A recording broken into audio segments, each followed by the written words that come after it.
कालू कौवा बहुत ही आलसी था। वो सारा दिन सोता रहता और कोई भी काम नहीं करता था। उठो न कम्मे कालू, अब उठ भी जाओ, जग्गू को भूख लग रही है। भूख लग रही है तो जाओ रसोई में जाओ और कुछ पका कर खा लो। ऐसे कह रहे हो जैसे रसोई में तुमने दानों की बोरियां रखी हैं। उस खाली रसोई में जाकर बर्तन खाएं क्या? अब अगर तुम जल्दी ना उठे तो तुम्हें तुम्हारे बेटे के सामने ही मारना शुरू कर दूंगी। अच्छा अच्छा, जा रहा हूँ। हर समय बस शोर ही मचाती रहती हो। तुम भी तो कहीं जाकर काम कर ही सकती हो। तुम्हें तो बस काम से बचने का कोई बहाना चाहिए। निकलो यहाँ से और जल्दी से दाना ढूंढ कर लाओ। दाना ढूंढे बिना इस घर में मत आना। कालू कौवा घर से निकलता है। वो जा रहा था कि उसे रास्ते में तोता लकड़ियां काटता दिखाई देता है। तोते तोते, मुझे भी ये काम करने दे दो। मैं तुम्हारे हिस्से की लकड़ियाँ काट देता हूँ और तुम मुझे बदले में पैसे दे देना। चलो ठीक है, मुझे वैसे भी एक जरूरी काम है। तुम ऐसे करो, ये पेड़ काट दो, फिर जब मैं वापस आऊंगा तो तुम्हें पैसे दे दूंगा। तोता कालू को कुल्हाड़ा देकर चला जाता है। कालू कौवा 2-3 बार उस पेड़ पर कुल्हाड़ा मारता है और फौरन ही थक जाता है। क्या फजूल काम है। मैं तो सारा दिन ये पेड़ ही काटता रह जाऊंगा। ऐसा करता हूँ, ये कुल्हाड़ा ही बेच आता हूँ। कुछ ना कुछ तो इसके पैसे मिल ही जाएंगे। कालू कौवा कुल्हाड़े के साथ जो लकड़ियां तोते ने काटी थी वो भी उठा लेता है। वो कबाड़ वाले पक्षी के पास जाता है। ये लो ये कुल्हाड़ा और इसके बदले मुझे पैसे दे दो। ये कुल्हाड़ा तो नया ही है, मैं तुम्हें इसके 100 रुपए दे दूंगा। कौवा वो पैसे ले लेता है और फिर कालू कौवा लकड़ियां भी बेच आता है। फिर कालू कौवा बाजार जाता है और घर के लिए राशन खरीदता है। कालू, ये राशन तुम कहाँ से ले आए? मैं खुद खरीद कर लाया हूँ। अभी अभी इतनी मेहनत करके आया हूँ। लेकिन अभी तो तुम घर से निकले थे, इतनी जल्दी पैसे भी कमा लिए। अब जाओ, मेरा सर मत खाओ और जाकर भोजन बनाओ। गोरी कौवी रसोई में चली जाती है। तोता भी कबाड़ वाले के पास जाता है और वहाँ पर अपना कुल्हाड़ा पड़ा देखता है। ये तो मेरा कुल्हाड़ा है, ये किसने दिया?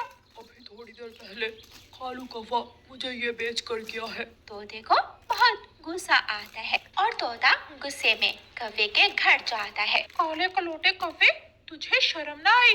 मैंने तुझे काम पर रखा और तुम मेरा ही कुल्हाड़ा बेच आया। तुम्हारा क्या भरोसा, तुम मुझे बाद में पैसे ना देते तो मैंने खुद ही कमा लिए।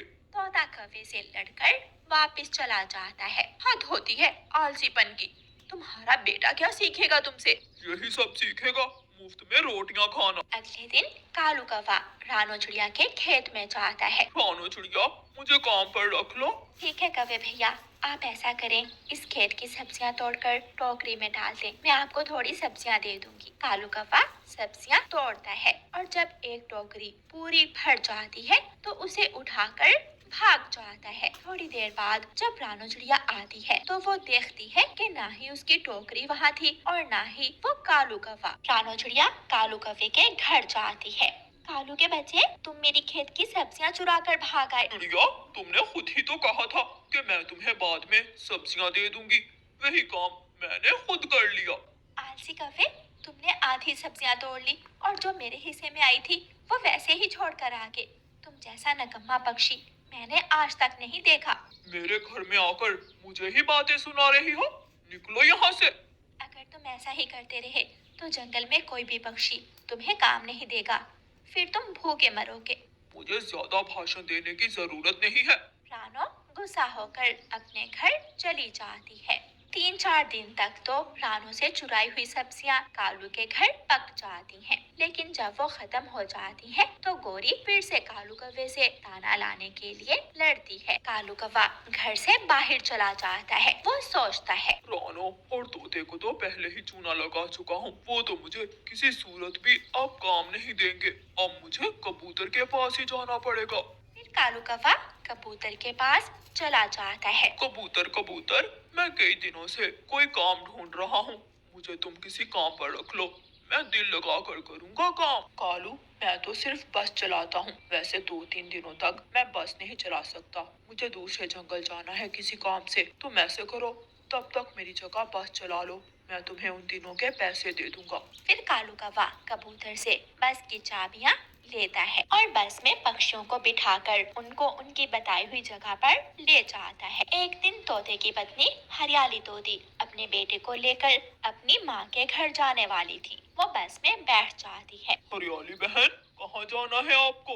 कालू भाई, मुझे सागर वाले जंगल पहुंचा दे। कालू बस चलाता है और हरियाली को सागर वाले जंगल पहुंचा देता है। हरियाली तोती अपना सामान उठाती है, लेकिन वो अपने गहनों वाला बैग उठाना भूल जाती है और वहाँ से चली जाती है। जब कालू वापस बस लेकर आता है तो उतरते वक्त वो देखता है कि बस में एक बैग पड़ा है। वो जल्दी से वो बैग खोलता है तो उसमें सोने का हार और बालियां थी। कालू कौवा तो खुशी से नाचने लग जाता है। बल्ले बल्ले, मेरी तो लॉटरी लग गई।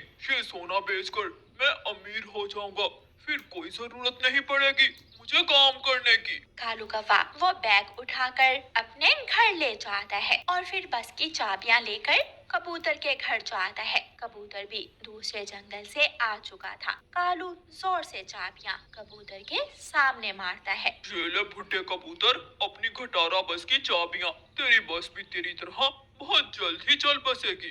तुम्हें शर्म नहीं आती? एक मैंने तुम्हें काम दिया और ऊपर से मेरी बेइज्जती कर रहे हो। रखो अपना काम अपने पास। दूसरी तरफ हरियाली तोती मिठू तोते को फोन करती है। दादी जी, मेरा गहनों का बैग बस में रह गया था। आप पूछे कालू भैया से, शायद उन्होंने उठाकर संभाल लिया हो। वो चोर तुम्हारे गहने संभालेगा नहीं बल्कि बेच देगा। तोता जल्दी से कालू कौवे के घर जाता है। गौरी, यहाँ पर कालू कोई बैग रख कर गया है। गोरी को कौन सा पता था कि बैग में गहने हैं। वो बैग तोते को पकड़ा देती है। तोता वो बैग लेकर चला जाता है। थोड़ी देर बाद कालू कौवा आ जाता है। गोरी, वो बैग कहाँ है जो मैं रख कर गया था? वो बैग तो तोता ले गया। कालू सर पकड़कर बैठ जाता है। हाय रे मेरी किस्मत, गहने भी हाथ से गए और नौकरी भी। अब तो कोई मुझे काम भी नहीं देगा। ऐसे कालू कौवा पछताता रह जाता है। प्यारे दोस्तों, इस कहानी को लाइक, अपने दोस्तों के साथ शेयर और चैनल को सब्सक्राइब करना बिल्कुल मत भूलना। आपका धन्यवाद। रानो चिड़िया की तबीयत दिन ब दिन खराब होती जा रही थी। आज तो रानो चिड़िया उठने के काबिल भी नहीं थी। वो सारा दिन घोंसले में लेटी रहती है। मम्मा, आपको क्या हो गया है? अगर आपको कुछ हुआ तो मेरा क्या होगा? क्या बेटी, तुम चिंता ना करो, मैं ठीक हो जाऊंगी। तुम्हें भूख लग रही होगी, मैं तुम्हें कुछ बना देती, लेकिन उसे अपने पंख भी हिलाए नहीं जा रहे। आपने भी तो कल से कुछ नहीं खाया। मैं खुद दाना लाने की कोशिश करती हूँ। गुड़िया बेटी, मौसम अभी खराब है। जब बारिश रुकेगी तब आप दाना ढूंढ लेना। अभी आप हरियाली आंटी के पास जाओ और उनसे कुछ ले आओ। गुड़िया हरियाली आंटी के घर चली जाती है और दरवाजे पर दस्तक देती है। हरियाली तोती बाहर आती है। गुड़िया बेटी, आप इतनी बारिश में यहाँ क्या कर रही हो? हरियाली आंटी, मेरी मम्मा की तबीयत बहुत खराब है। उन्होंने कहा कि हरियाली आंटी से कुछ खाने को ले आओ। मैं खाना डिब्बे में डालती हूँ और तुम्हारे साथ चलती हूँ। फिर हरियाली तोती गुड़िया के साथ रानो चिड़िया को देखने आती है। रानो बहन, तुम बीमार कैसे हुई? पता नहीं हरियाली, पिछले 3-4 दिनों से शरीर में बहुत कमजोरी थी। आज तो हिलने के भी काबिल नहीं। मैं एक वैजी को जानती हूँ जो दूसरे जंगल में रहते हैं।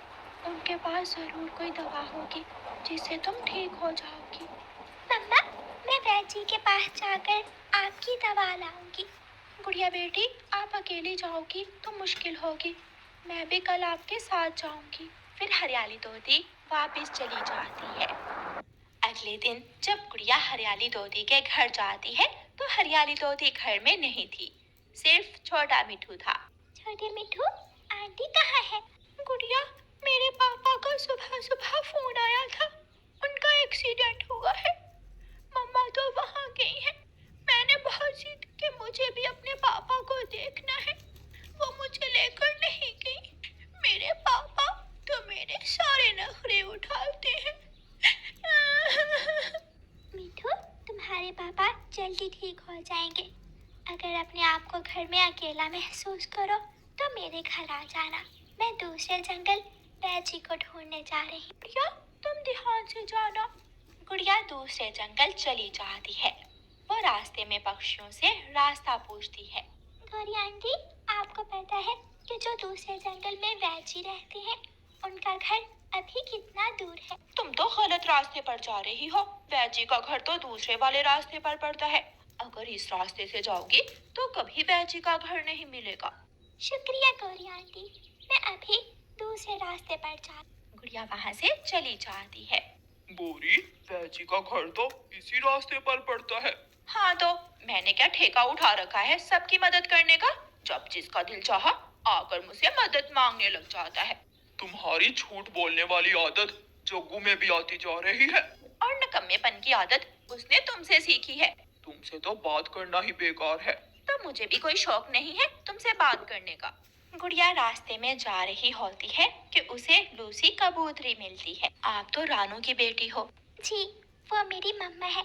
उनकी तबीयत खराब है, मैं वैजी को ढूंढने जा रही हूँ। लेकिन गुड़िया बेटी, वैजी का घर तो कालू और गोरी के घर से होकर जाता है। लेकिन उन्होंने कहा कि वहाँ घर नहीं है। उन दोनों को तो मासूम पक्षियों को बेवकूफ बनाने की आदत है। तुम उनकी बात पर यकीन ना करो। फिर गुड़िया दूसरे जंगल के रास्ते उड़ती है और जल्द ही वैजी के घर पहुँच जाती है। क्या हुआ नन्ही चिड़िया, आप यहाँ क्या कर रही हो? आप वैजी हो ना? मेरी मम्मा की तबीयत बहुत खराब है, उनसे उठा भी नहीं जा रहा। ये बीमारी आजकल पक्षियों में फैल रही है। उनका जिस्म बहुत कमजोर हो जाता है और वो कोई काम भी नहीं कर सकते। मेरे पास उसकी दवा थी, लेकिन अब वो खत्म हो गई है और मेरे पंख पर चोट लगी है। मैं कहीं उड़कर जा भी नहीं सकता। आप मुझे बताएं, मैं दवा बनाने के लिए जड़ी बूटी ले आऊंगी। लेकिन बेटा, आप तो अभी छोटे हो, आपको उस जड़ी बूटी का पता नहीं चलेगा। वैजी, मैं अपनी मम्मा की खातिर कुछ भी कर सकती हूँ। आप मुझे बताएं, वो जड़ी बूटी कहाँ मिलेगी? वो जड़ी बूटी पहाड़ों वाले जंगल में मिलती है और उसका रंग लाल होता है। गुड़िया वहाँ से जड़ी बूटी का पूछकर पहाड़ों वाले जंगल की तरफ उड़ जाती है। पहाड़ों वाले जंगल में बहुत तेज बारिश और हवा चल रही थी। गुड़िया इधर उधर सभी जगहों पर जड़ी बूटी को ढूंढ रही थी, लेकिन उसे अभी तक जड़ी बूटी नहीं मिली थी। ऐ ऊपर वाले, मेरी मदद कर। मैं कैसे अपनी मम्मा को बचाऊं? उस जड़ी बूटी के बिना तो मेरी मम्मा ठीक भी नहीं होगी। गुड़िया को पास में किसी बच्चे के रोने की आवाज आती है। गुड़िया आवाज की दिशा में जाती है। वहाँ एक फाख्ता का बच्चा था जिसका पंख बहुत घायल था। आप घायल कैसे हुए? मैं हवा में उड़ रहा था कि कोई तेज कांटों वाली झाड़ी आई और मेरे पंख में लग गई। आप मेरी मम्मा को जाकर बता दो, मेरी मम्मा चिंता कर रही होंगी। बच्चा गुड़िया को अपने घर का पता बताता है। गुड़िया जल्दी से फाख्ता के घर जाती है और उसे सब बताती है। फाख्ता गुड़िया के साथ जाती है और अपने बच्चे को उठाकर घर ले आती है। धन्यवाद आपका बेटी, अगर आज आप मेरे बच्चे की मदद ना करती तो मैं अपना बच्चा खो देती। आंटी, मेरी मम्मा ने मुझे यही सिखाया है कि जब किसी को मुश्किल में देखो तो उसकी मदद करो। ये कहते हुए गुड़िया की आंखों में आंसू आ जाते हैं। क्या बात है नन्ही चिड़िया, आप रो क्यों रही हो? आंटी, मेरी मम्मा बहुत बीमार है, उनकी रंगत बहुत पीली हो गई है। जी ने कहा कि उनको ठीक करने वाली जड़ी बूटी यहाँ से मिलेगी, लेकिन मुझे तो सुबह से कुछ भी नहीं मिला। चिड़िया बेटी, वो जड़ी बूटी मेरे पास भी है, मैं अभी आपको वो ला कर देती हूँ। फिर फाख्ता गुड़िया को वो लाल रंग की जड़ी बूटी दे देती है। अब जल्दी से जाओ और अपनी मम्मा को जाकर ठीक कर दो। गुड़िया खुशी खुशी वो जड़ी बूटी लेकर वैजी के पास जाती है। वैजी उस जड़ी बूटी से दवा बनाते हैं। गुड़िया वो दवा लेकर अपने घर वापस जाती है और अपनी मम्मा को वो दवा खिलाती है। फिर कुछ ही दिनों में रानो चिड़िया बिल्कुल ठीक हो जाती है। मेरी मम्मा ठीक हो गई। हाँ, मेरी बेटी ने मुझे बचा लिया। फिर दोनों माँ बेटी खुशी खुशी रहती हैं। प्यारे दोस्तों, इस कहानी को लाइक, अपने दोस्तों के साथ शेयर और चैनल को सब्सक्राइब करना बिल्कुल मत भूलना। आपका धन्यवाद। जंगल के अमीर पक्षियों में से एक था, उसकी अपनी ज्वेलरी शॉप थी। मगर अमीर होने के बावजूद वो बहुत दयालु था। लेकिन उसकी पत्नी गोरी कौवी बहुत ही घमंडी और मगरूर थी। वो दूसरे पक्षियों की गरीबी का मजाक उड़ाती थी। क्या कालू, तुमने तो हर गरीब पक्षी से दोस्ती कर रखी है। मुझे तो उनसे हाथ मिलाते हुए भी घिन आती है। ये गरीब पक्षी तो धरती पर बोझ होते हैं, बोझ।